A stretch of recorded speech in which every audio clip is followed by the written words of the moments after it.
নতুন একটি ভিডিও নিয়ে হাজির হয়ে গেলাম। তবে মূল ভিডিওতে যাওয়ার আগে অবশ্যই চ্যানেলকে লাইক সাবস্ক্রাইব করে চ্যানেলের সাথে থাকবেন, এটা অনুরোধ। যে ভিডিও নিয়ে হাজির হয়েছি সেটা হচ্ছে একটা শিশু বাচ্চার ঘটনা। 5 বছরের বাবুকে স্কুলে এই বছরই ভর্তি করার কথা ছিল। একটাই মেয়ে, প্রায় 10 বছর পরে হয়েছে।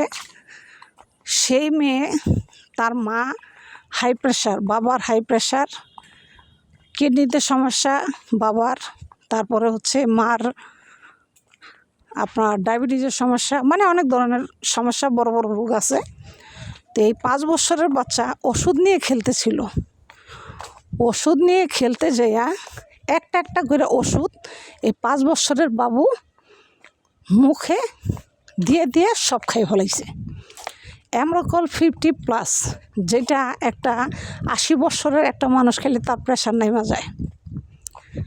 সেই বাচ্চা অ্যামরোকল 50 প্রেশারের ওষুধ আর হচ্ছে আপনার আরও বিভিন্ন ওষুধ, পাওয়ারফুল, কিডনির, হার্টের, এই সব একটা একটা করে খুইলা খাইতেছে। যে মার কোনো তাল নাই, মা রান্নাঘরে রান্তাছে, বাচ্চা ওষুধ নিয়ে খেলা করতেছে আপনার খাটের উপরে বসা।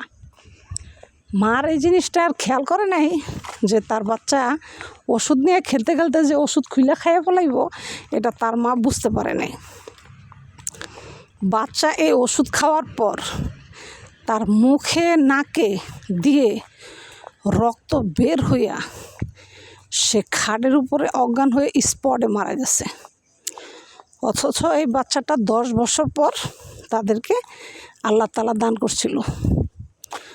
তো প্রত্যেকটা বাবা মারে একটা কথাই বলি, আমরা আসলে মায়েরা অসচেতন থাকার কারণে আজকে আমাদের এই অবস্থা।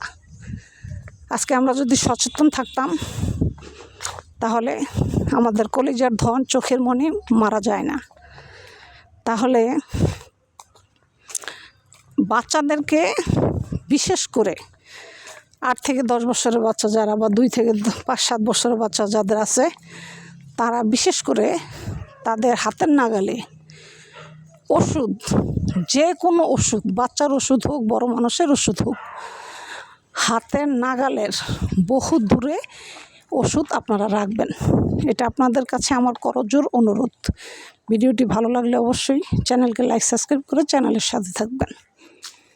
আর কারো সন্তান এইভাবে যেন মারা না যায়, আমরা প্রত্যেকটা বাবা মা সচেতন থাকার জন্য চেষ্টা করবো ইনশাআল্লাহ।